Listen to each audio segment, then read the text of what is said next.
Olá, pessoal!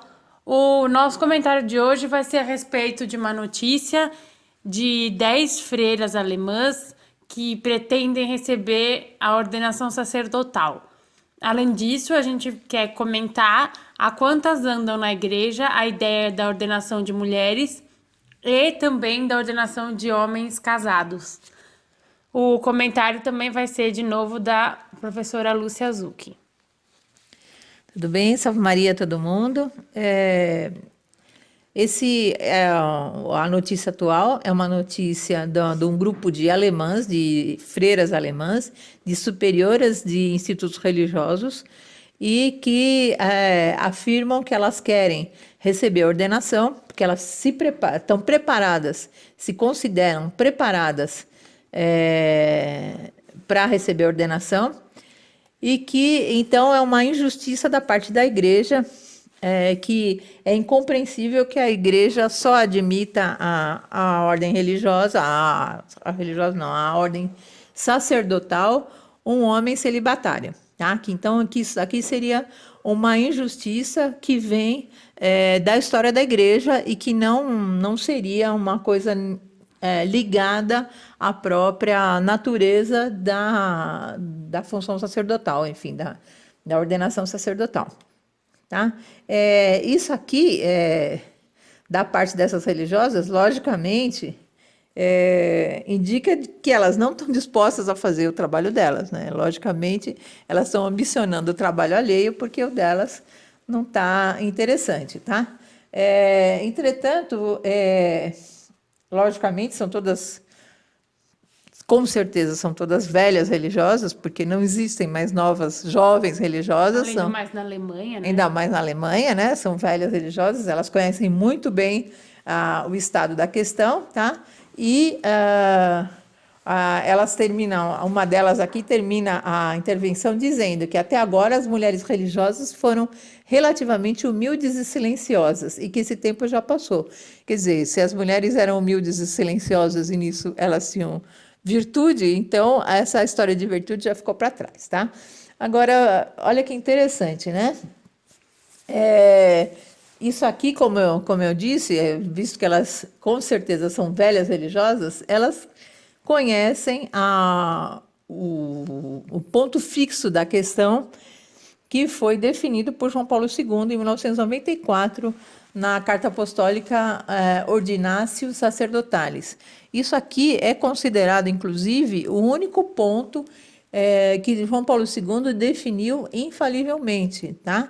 Então, é considerável, pelo jeito que ele falou, pela maneira como ele colocou nessa carta apostólica, ele define isso de maneira infalível, fazendo referência a toda a história da igreja, e ele termina dizendo que isso deve ser considerado definitivo por todos os fiéis católicos, tá? Ou seja, não existe a menor possibilidade de ordenação de mulheres. De mudança de coisa. A diferença Então, isso aqui ele vai dar como todo... ele tem uma longa argumentação. O principal ponto é a questão de que Nosso Senhor, ao escolher os seus sacerdotes, ele não escolheu nenhuma mulher, embora ele tivesse, por exemplo, Nossa Senhora ao lado dele. Nossa Senhora, a igreja, ela é a maior de todas as criaturas, de todas as puras criaturas, tá? E ela é assim considerada pela igreja, ela foi assim sempre vista pela igreja, e, no entanto, Cristo não a escolheu para a ordenação sacerdotal. Tá? Outra grande santa é Maria Madalena, por exemplo, e também não foi escolhida para a ordenação. Tá? E, entretanto, outros, como até o próprio Judas, ele se considera que ele fosse um sacerdote. Tá? Quer dizer, na verdade, essa função sacerdotal, ela não tem a ver com virtude, tá? E não tem a ver também não é um atestado de santidade, muito menos. Na verdade, o padre, o sacerdote, ele fala em persona Christi. Então, se considera que esse é o principal motivo pelo qual pelo qual Nosso Senhor escolheu apenas homens para a ordenação e não mulheres, tá? E a Então, questão o padre do- vai falar em persona Christi, ou seja, quando o padre faz a consagração, ele diz, isso é meu corpo. Ele não diz, isso é o corpo de Cristo, ele diz, isso é meu corpo. Então, como se refere ao corpo, vai se falar, Nosso Senhor escolheu homens para cumprir esse papel. E a Diga. questão dos homens casados? A senhora acha que esfriou, tá encerrada? Como é que é a questão? A senhora acha que volta à pauta isso aí? Ou que, de fato, a pandemia deu uma acalmada na situação e o Francisco agora não tem mais... Desculpa. Não tem mais... desculpa política para fazer o Então, negócio acontecer. isso aqui é um negócio muito interessante, né? Porque, ao contrário da questão da ordenação de mulheres, a ordenação de homens casados, ela em princípio, ela é apenas disciplinar, tá?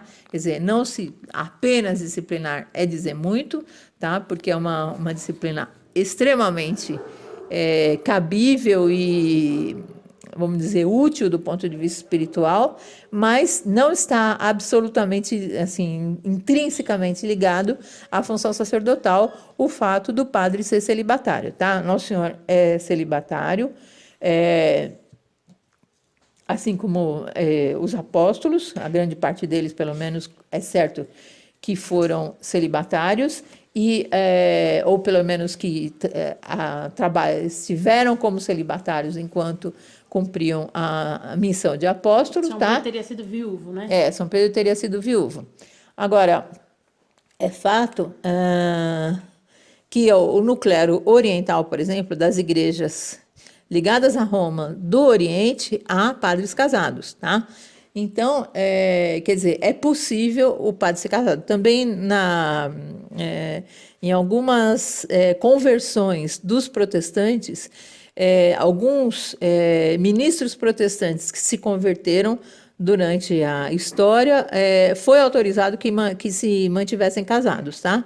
Eles receberam a ordenação legítima católica, mantendo-se casados, tá? Mas isso é uma exceção.